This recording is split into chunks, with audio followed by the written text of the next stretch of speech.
Hey everybody, how you doing? Hope your weekend is full of joy and happiness this holiday season. My name is Mikey.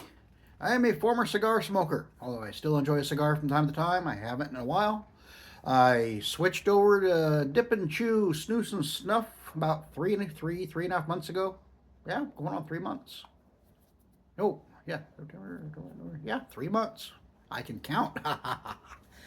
Anyway, I've been exploring my journey through the dip and chew world, and I figured I'd start chronicling my adventures as I taste many of these for the first time, just so I can record them, go back, and see how my tastes change over time as my palate develops for dip and chew. Today, I am trying Grizzly Dark Mint. It's their long cut mint in the Grizzly Dark. I have had the Grizzly Dark Select and the Grizzly Dark Wintergreen. They're both quite enjoyable, especially that Dark Select. The Dark Select is their straight, and that is a really good straight. If you like your straights to be on the smoky side, yeah, try that Select. I'm curious to see how that Dark Fire Dark Select translates into the mint. This is made by the U.S. Snuff Company, and this one is 100% U.S. tobacco. Sale only allowed in the United States. 1.2 ounce can, and it's only to be sold to adults. Kids, go watch the Disney Channel or some crap like that. Go away. Anyway, let's crack this bad boy open and see what we got. Now, I like mints. Mints are one of my favorites. Although I am developing a affinity for wintergreen lately. I've been dipping a lot of wintergreen, and yeah, it's growing on me. Wasn't sure if I'd like it as much at first, but yeah, it's definitely growing on me. Ooh, nice and minty right out of the can, that's for sure. That mint flavor just came right up, hit my nostrils, and I go, ooh, mint. There's the money shot there for the cut. Not much on the lid this time around. Get you an idea what some of it's there on the lid. Prime cut American tobacco. No foreign tobacco here. Got a nice moisture content. Sticking my finger. Little spongy action going on there. There's a nice dimple. It has a very nice minty aroma. So let's dig in and see what we got here. If you enjoy the content, be sure to like and subscribe and hit that notification bell and all that YouTube stuff. Yeah. I'm kind of surprised that I'm growing subscribers, but hey, now that it's happening, more the merrier. Watch an old fat guy dip tobacco in the attic of his garage.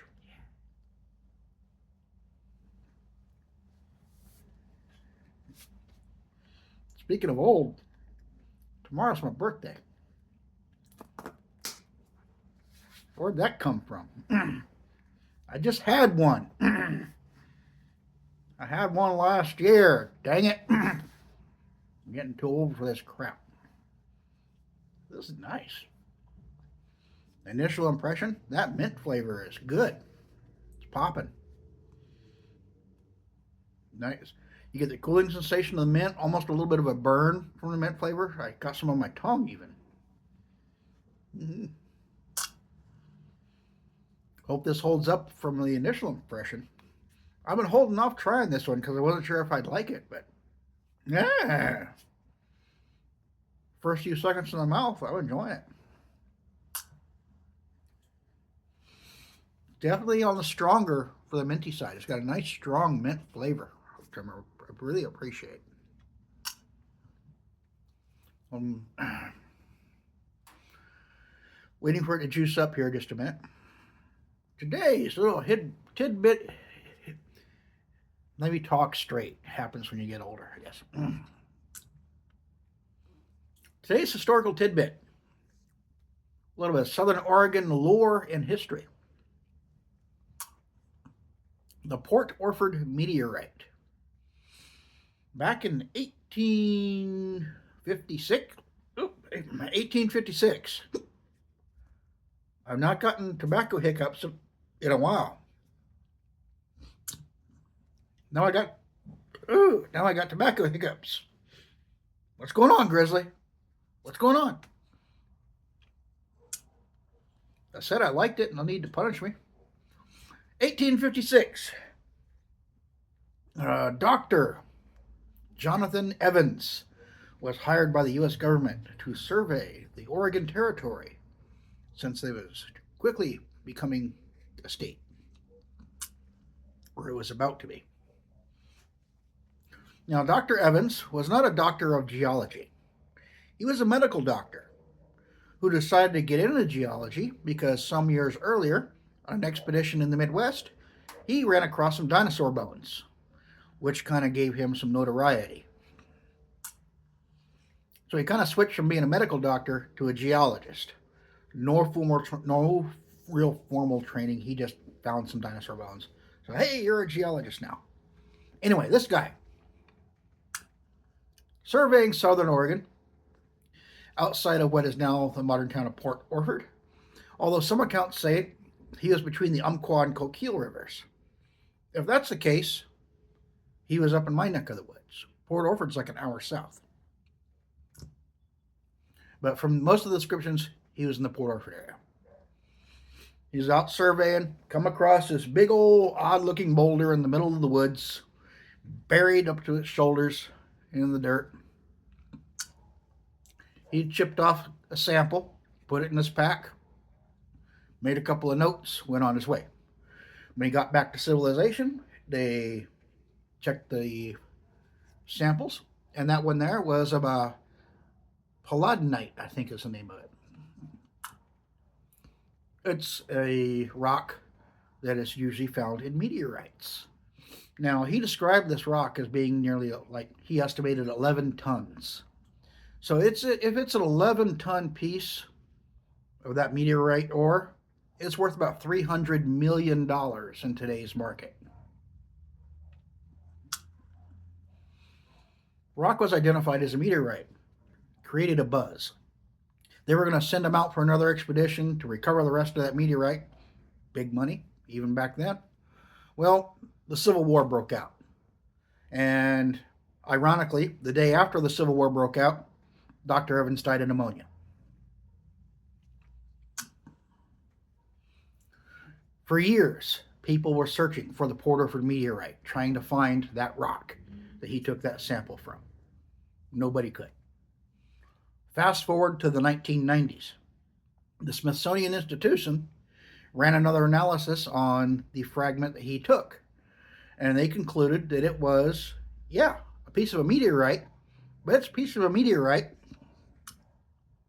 that hit South America. Yeah. So what they figure probably happened, he had this sample from meteorite.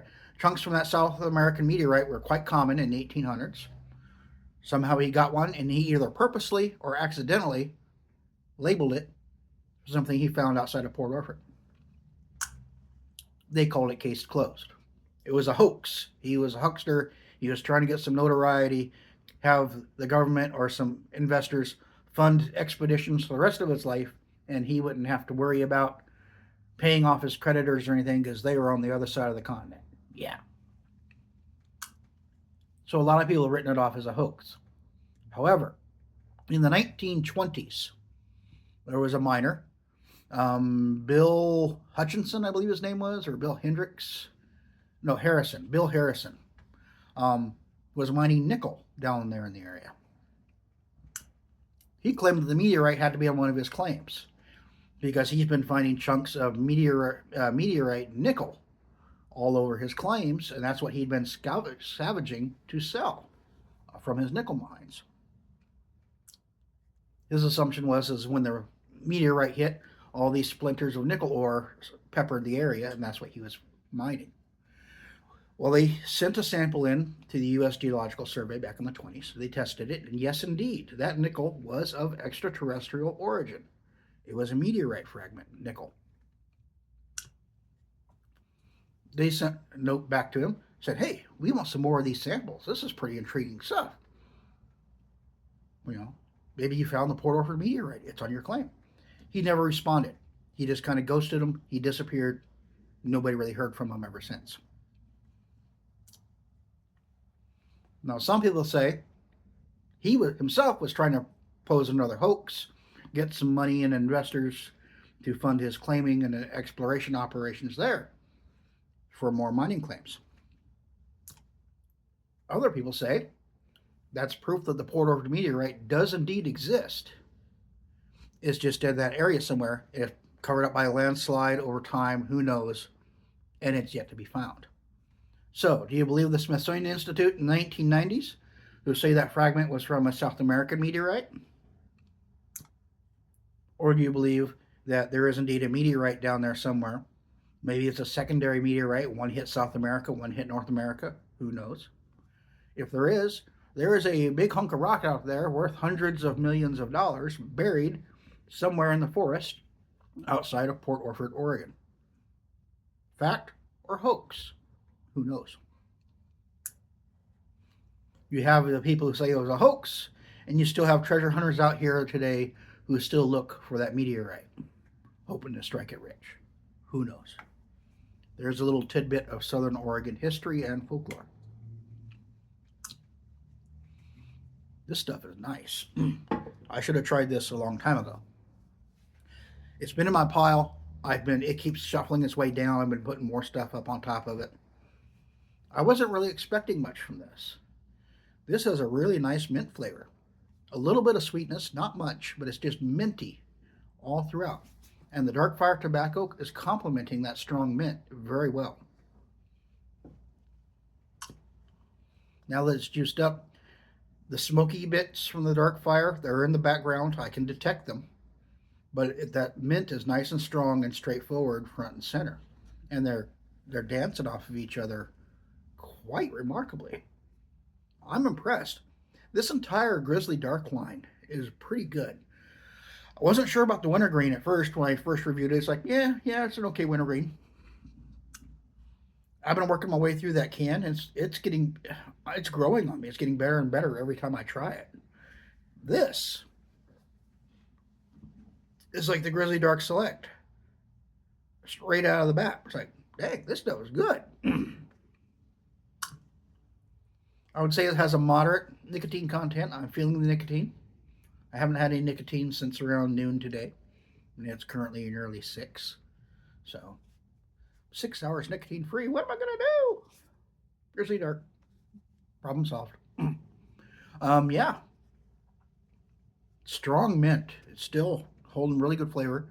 That initial tingly, burny, when it hits the mouth, has faded. But now it's just mint flavor with the dark fire in the background. They're playing off each other extremely well. Yeah, this can, I'm probably going to end up buying another can of this if I can find one that's in date. That's my problem with Grizzly products. Except for the original wintergreen, finding product that's in date or in my area is tricky. But if I can find another one that's in date, I'm probably going to end up buying another can of this. Is it going to replace my love for Stoker's Mint? No. But this is right up there. This is doing really good.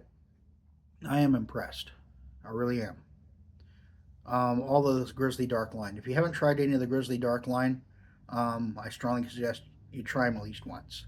They're worth it. Anyway, yeah. If you feel like treasure hunting and you believe that the Port Orford Meteorite was not a hoax, go for it. He said it was near Bald Mountain outside of Port Orford, which is a little bit south and inland from Port Orford, in that general region. Now, the name Bald Mountain has shifted over the years from one peak to another early on. Now it's finally settled into what is now Bald Mountain, but it could be any one of those little coastal peaks in that region. Who knows? Or it could just be a hoax and he was looking to get funding for further expeditions. I don't know. It's a fun piece of local history. And this is a fun can of dip. Strong mint flavor, dark fire tobacco notes in the background, a little bit of sweetness, but not too sweet. Just letting the mint shine through. The dark fire's playing off of that quite well. they go together really well. I wasn't expecting this. This is quite good. So there you have it.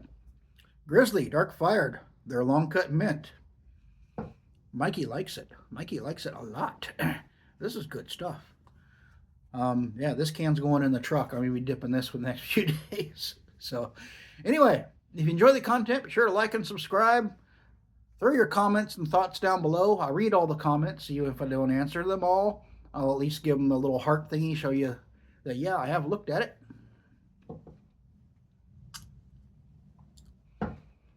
And there you have it. Okay, I'm feeling a little bit more nicotine now. Not a huge amount, but it's definitely getting up there. The longer it's sitting in. Might just be because I haven't had any for a few hours. I don't know. But if you haven't tried this, give it a shot. It's definitely worthwhile. Unless you don't like mint, then stay away. No, it's very minty, which I like. Anyway, this is Mikey. This is Grizzly Dark Fire, or Grizzly Dark Fired Mint. Y'all take care. I will catch you all later. God bless. Good night.